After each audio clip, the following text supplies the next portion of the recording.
thousands of restaurants did not make it, shuttered their doors during COVID. Thousands of those have not come back. The ones that got through it, they got through it with many of the small business relief programs that the feds had passed. Hi there, it's WAMC News Director Ian Pickus. And on this episode of the WAMC News Podcast, we speak with New York State Assemblywoman Pat Fahy, an Albany Democrat. On the eve of the new legislative session in Albany, where Governor Kathy Hochul will present her 2022 budget plan, I've been speaking with state lawmakers about their priorities and expectations. Here's my conversation with State Assemblywoman Pat Fahy, which goes from the Hudson River to Afghanistan. Lots to look forward to in the new year. What's the highest on your list? Oh, my. The COVID, I think, is dominating everything right now. We've got to help small businesses. We've got to keep our hospitals functioning. And so we've got to get past this latest variant. So I think that's on everybody's mind right now. But short of that, I have a number of bills that I will be moving. But I also want to make sure with COVID that we are helping small businesses and restaurants. As you know, I carried the alcohol to go bill, trying to give a lifeline to restaurants. But we also have housing that's going to continue to be an issue. The crime, I've carried major gun legislation, and we are going to continue to do more. I think we are going to have to discuss bail reform and maybe some very minor improvements there. Climate is a huge one for me. As you know, I carry a number of electric vehicle bills. I carry the 30 by 30. I carry infrastructure bills. On a local level, though, I also want to make sure that we are reimagining 787 and moving full speed ahead on Wadsworth and a redo of Harriman. And then I also want to continue to help the families that I've been helping that have Afghanistan, still have family in Afghanistan. So we have a number of local Afghanistan families who are desperately still trying to get their loved ones out of Afghanistan, and that's a pretty desperate situation there. And then a whole host of issues on banks. We want to make sure that with all these fintech or financial technology, all these new apps, all these new services, we want to make sure we are protecting the consumer. And that's going to be one of my major focuses. Before we get back to some of those issues that you just mentioned, are you satisfied with the way Governor Hochul is dealing with the pandemic? Because it's a little different of a dynamic than where we were a year ago when Governor Cuomo then was operating with a variety of emergency powers and so on. Yes, there is, I am satisfied. I think she's been aggressive. I've appreciated her mask mandates. I am pleased that she is now going to release testing kits. We need to test. We know that this newest variant is even more contagious. So I don't think we can be aggressive enough, and I will look forward to her continuing to be as aggressive as possible. And a key priority for me, I should add, will be keeping the schools open, doing all we can to test and keep people safe, but keeping those schools open. The mental health and the academic losses cannot be sustained again, especially by our students in elementary and secondary school, let alone colleges. So that's going to be a priority for me. And yes, all of us need to be as aggressive as possible in tackling this. And we can't let the economy shut down again either. So we have to keep a laser beam focus on this. In addition to the whole host of other issues I mentioned. You know, there's that little thing called the budget that's going to hit us as soon as the new year starts as well. Right. And thankfully, we have a lot of federal monies coming down to take a little pressure off of New York on that.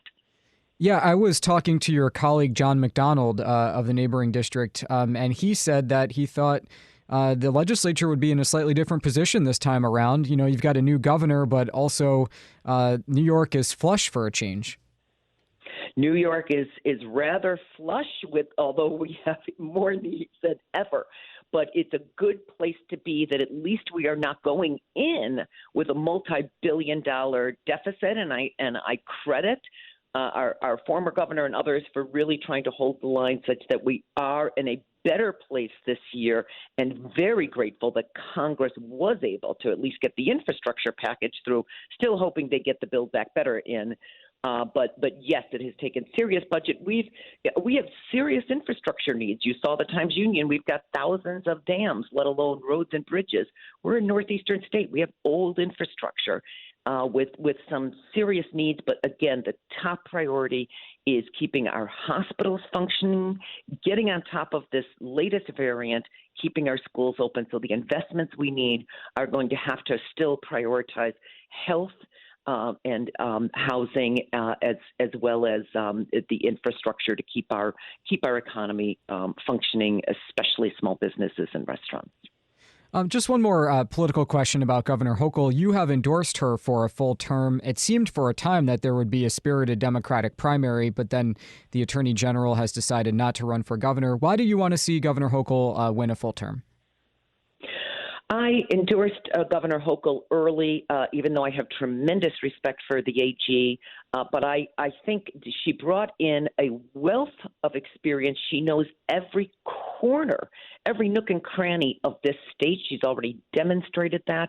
And there's a lot of different needs just based on geography. So I think the governor, even within her first 60 days, showed she was willing to take the reins, not miss a beat, and keep us moving. So I'm pleased, actually, or relieved, if you will, that we are not going to see an intense campaign such that the current governor, I hope, will be able to keep a focus on governing, on getting this budget through, on keeping us healthy and safe, addressing crime and climate issues, without having to campaign round the clock as well. So I think this has been a big relief, and then, by the way, fully supportive of the AG getting a second term as well.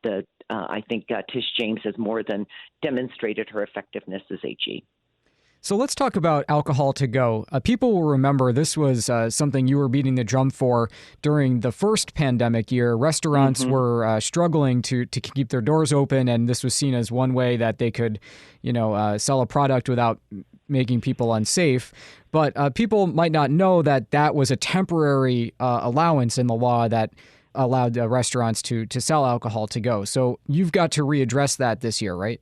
Yes, we've got to readdress that. And now that we are seeing people staying home again, and we recognize we've got to put health and safety first, but we do need that financial lifeline to the restaurants. And every restaurant, to a person, will tell you it is the alcohol to go that helped them keep their doors open. And remember, thousands of restaurants did not make it, shuttered their doors during COVID. Thousands of those have not come back. The ones that got through it with many of the small business relief programs that the feds had passed with part of the Recovery Act. So we don't want to see a redo of that. Alcohol to go, it allows them, it keeps people employed. It allows people to enjoy a cocktail safely. It is not competing with liquor stores because these are often mixed drinks. And by the way, it's a limit of 2 anyway. And it's not bottles of alcohol going out the door. It is a financial lifeline. It's one of the few but very important things we can do such that our economy does not take another beating. And we can't, the economy can only take so much. We are still coming out of this the first pandemic or the first wave. This is something very important, and we are really going to prioritize. Let me go to another area that you mentioned.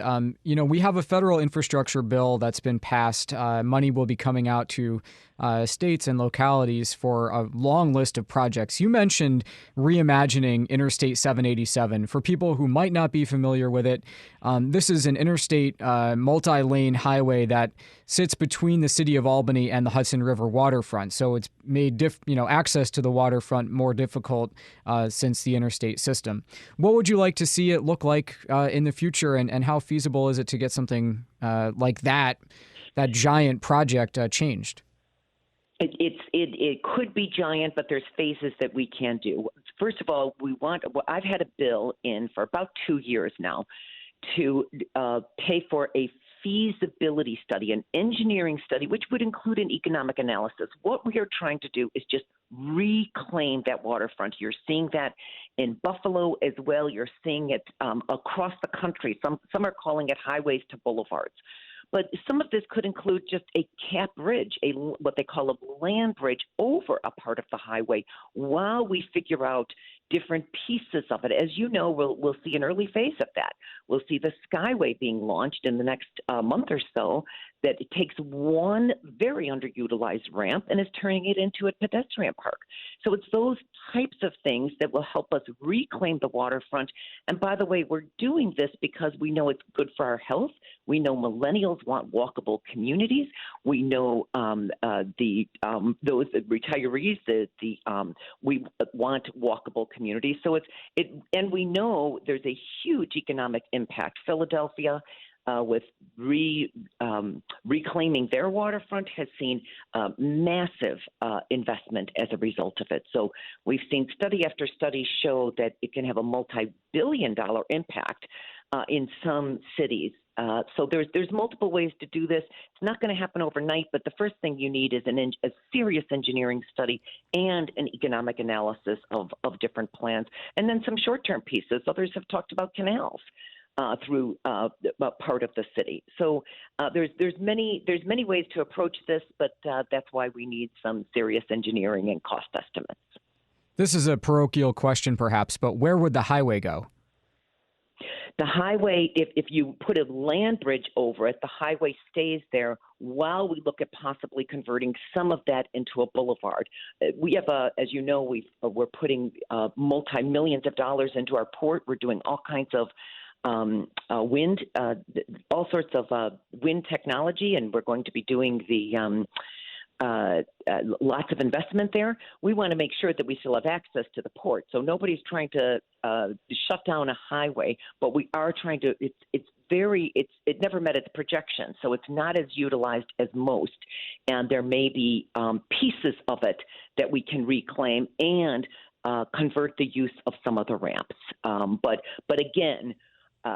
We want to make sure that it doesn't impede traffic, but uses alternative methods, and that's why we've seen some studies, but we need a serious cost one. And in the meantime, again, what you're seeing many cities do is just do a land bridge over the highway while they're figuring out other parts, and that's what they're looking at now in Buffalo to connect their downtown and disadvantaged neighborhoods with their waterfront.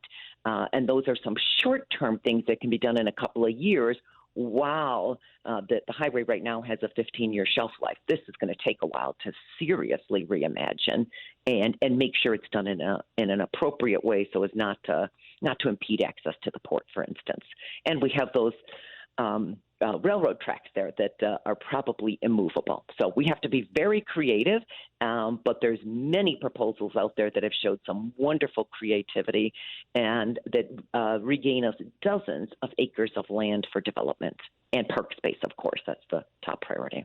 Earlier, you mentioned your efforts for Afghans to be resettled within New York State and the capital region after the U.S. Pulled out over the summer. What's the latest on those efforts, and what can people who are listening and might be interested in helping in some way, what can they do? Please keep talking about it, and please call your senators or congressmen and say there are thousands of U.S. allies who are Afghanistan former who assisted our country for 20 years, and they are still trapped in Afghanistan. They want to reunite with families here. We need to do more.